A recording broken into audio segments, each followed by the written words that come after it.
Is it time to finally admit that Dallas is actually the best team in the NFC East? Well, I just want to make sure that I let the national audience know that clearly the team here on First Take have absolutely no love for me whatsoever because it's Thanksgiving. And obviously, that's the first question that I'm being asked. And obviously, I have to admit that the answer is yes. So much to my chagrin, I have to look at the Dallas Cowboy faithful out there and say, as pathetic, as moribund, as horrible as you are this season, with all the bad luck that'll put a black cat to shame, the bottom line is you're still the best team in the NFC East. And it's really by default. The New York Giants are a team that has a bright future, but they have no Saquon Barkley and a quarterback that can't hold on to the football in Daniel Jones. So you wash them away. You look at the Washington football team, they don't even have a name, for crying out loud. Okay, we know that they're pretty much null and void. Their quarterbacks are out for the season. We wish Alex Smith nothing but the best. It's a miracle just to see him in that starting lineup. In the case of the Philadelphia Eagles, we've lamented how horrendous this situation has been. Carson Wentz, about 18 turnovers, has been sacked. Lord knows how many times, get knocked upside of the head over 40 times. This dude is all over the place right now. It's been a horrible season for him, and we understand how bad things have been for the Philadelphia Eagles. So by virtual default, even without the presence of a Dak Prescott, even with Ezekiel Elliott having only one 100-yard rushing game on this entire season, which just occurred last week, the Dallas Cowboys by default are the best team in the NFC East, unfortunately. No, first of all, no one's trying to hear that from you. You have the nerve to come out here on Thanksgiving of all days, where the Cowboys are on the slate every single year. Stephen A. Smith talking about the most nauseating fans ever, the Dallas Cowboy fans. No matter what, they will let you down. Are you actually sitting here today saying that the Cowboys, you are saying the Cowboys are the best team in the NFC East? You are saying the Cowboys? Am I getting this right? Yes, because the conference is the NFC East. It ain't even the NFC East. So it's actually apropos that they're the best team in the worst conference in the history of football. The NFC East has the Cowboys as the best team. I see that as very reasonable. Look, none of them are any good. But if I had to choose the best team right now, I'd say the New York Football Giants. They're trending in the right direction. Their defense is looking good. Their offensive line, at least, is not as horrible as it was a couple of years ago. They're the only team in the division with a young ascending quarterback who's on the field right now. He's ascending slowly, but he is ascending. If I had to say who's playing the best quarterback right now in the NFC East, you make me say it, in the NFC East, I'll say Daniel Jones. And in fact, if you look at the way, yes, the Cowboys had that nice win against the Vikings. They're trending in the right direction, but so are the Giants. The Giants lost to the Cowboys by a field goal a bunch of weeks ago already. They lost a narrow game to the Eagles. They come right back. They beat Washington twice. They lost to the Bucs, Stephen A., by less than a field goal. It's a 2-point loss to the Tampa Bay Bucs, who a lot of people still like to get out of the NFC. And then they just beat up on the Eagles. They beat them by 2 scores. They're the team trending in the right direction. They're the team with the defense. They're the team with the ascending quarterback. If you make me pick in this division, I'll take the Giants over the Cowboys right now. Well, first of all, here's where I think your argument is wrong. First of all, you talk about trending. Trending doesn't mean you have arrived. Trending means that you're going in a proper direction, but you're not there yet. That's number one. Number two, by the time they get there, Dak Prescott will probably be back, which means as a result, the Dallas Cowboys will have a quarterback that plays better than Daniel Jones. Number three, Saquon Barkley, again, is not there. What we have to applaud about the Giants is the fact that Joe Judge appears to be the right coach. David Gettleman and the Giants brass clearly have picked the right coach, where we don't know that about Mike McCarthy and the Dallas Cowboys. He doesn't seem to be the right coach for them. But they still have Ezekiel Elliott. They still have a CeeDee Lamb. They still have an Amari Cooper. They still have a decent offensive line. Their defense is horrid. They're dead last in the league in points allowed. They're dead last in terms of touchdowns against the pass with their passing defense. They're definitely dead last. We get all of that. But their offense is so potent that the New York Giants can only hope such a thing for them. And that's where I'm at with it. I think that it's plausible that the Dallas Cowboys are the better team right now, regardless of how the Giants are trending. Until they get there, we can't sit up there and say they're better than the Cowboys. I mean, they just ran through the NFC East pretty good, with the exception of the Cowboys, who they haven't played very recently. They just beat Washington twice and the Eagles. I mean, And by the way, as I said, came close. Really probably should have beaten the Bucs.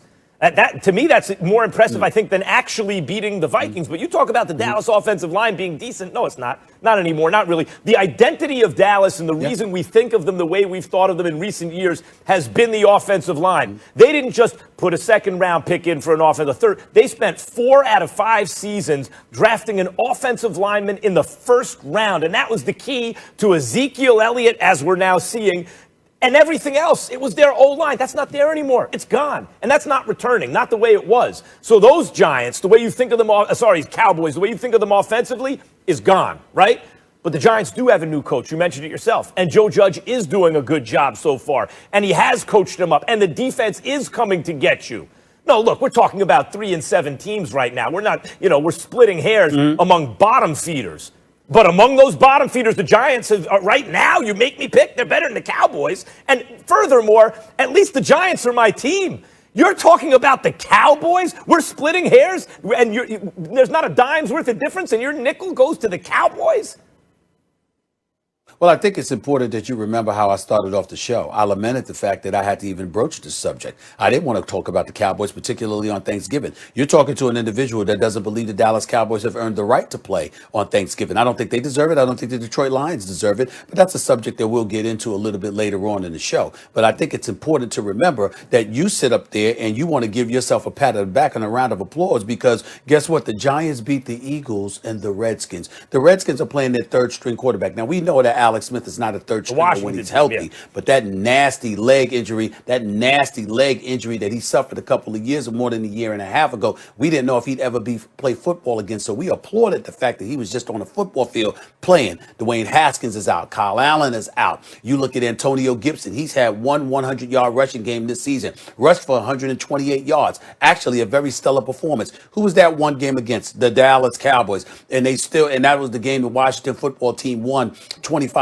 because the Dallas Cowboys elected not to show up. In the end, the Dallas Cowboys on the offensive side of the ball has talent, and they have more talent than anybody in the NFC East, as you so eloquently stated, regardless of their problems on the defensive side of the ball. And I think because of that, as of right now, with the specter of Dak Prescott coming back eventually, we all hope and pray. I think the Dallas Cowboys, unfortunately, are still the best team in the NFC East because if one team was going to challenge them, it was supposed to be Carson Wentz and the Eagles. And we know how horrible they've been. Nobody's documented that more than you, Max. All right. Let's go there right now. Speaking of the Eagles. So they are in first place, fellas. I know this is a bit misleading because we're talking about the NFC East. They haven't lived up to expectations. Just 3 wins on the season. Carson Wentz has been an absolute shell of himself. And yesterday, Coach Doug Peterson was asked about his QB. Listen up. One of the things that I've learned as a player and I've seen as a coach is that the tough decisions have to be made in this business, whether it's a tough decision to move on from a player in the offseason or the decision now to whether you're going to make the move at quarterback or not. You're not making that move, right, Doug, to a different quarterback? Not today on Wednesday, no. Okay. Possibly for Monday? I'm focused right now on getting better today. I mean, we're looking, I don't know. I mean, I would say no.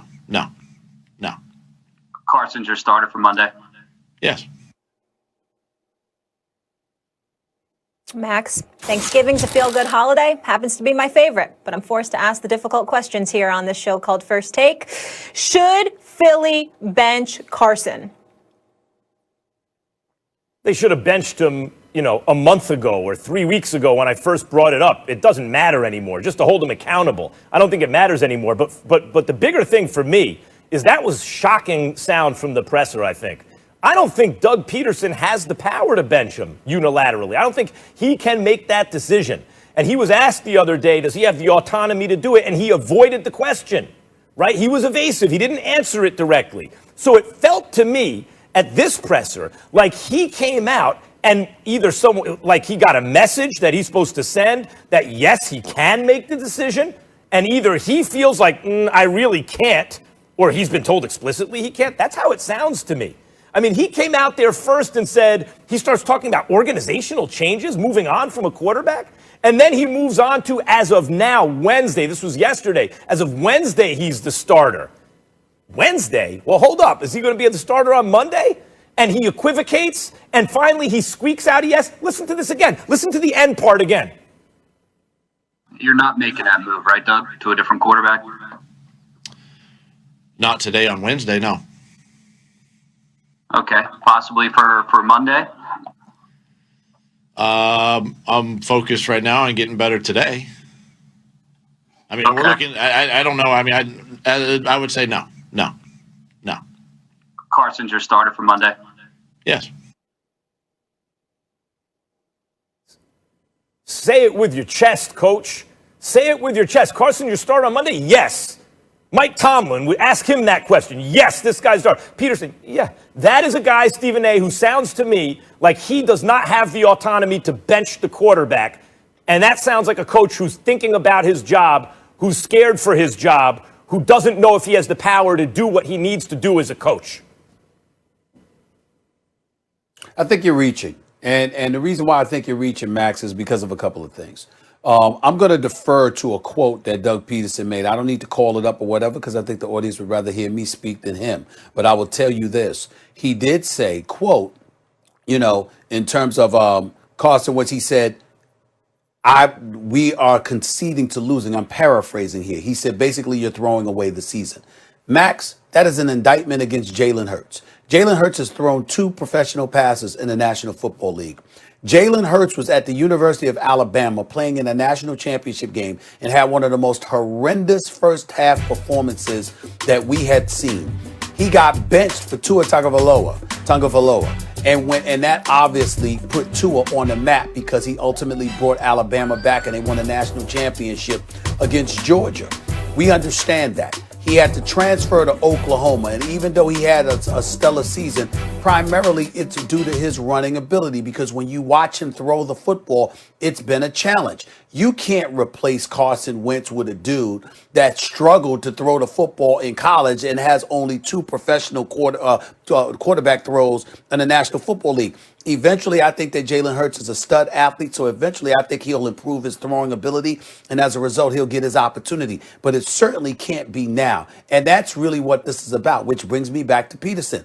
You got Miles Sanders, you got Boston Scott. These dudes run the football exceptionally well. They have been running the football effectively. Why not run the football more and throw less? You've got an offensive line that clearly can run block. Both of them are averaging at least 4.8 yards a carry. Why not do that? You look at some of the weapons that they have, whether it's Fulgham, whether it's Rager, whether it's Goddard, who's back now. You've got weapons. So the bottom line is, why has Carson Wentz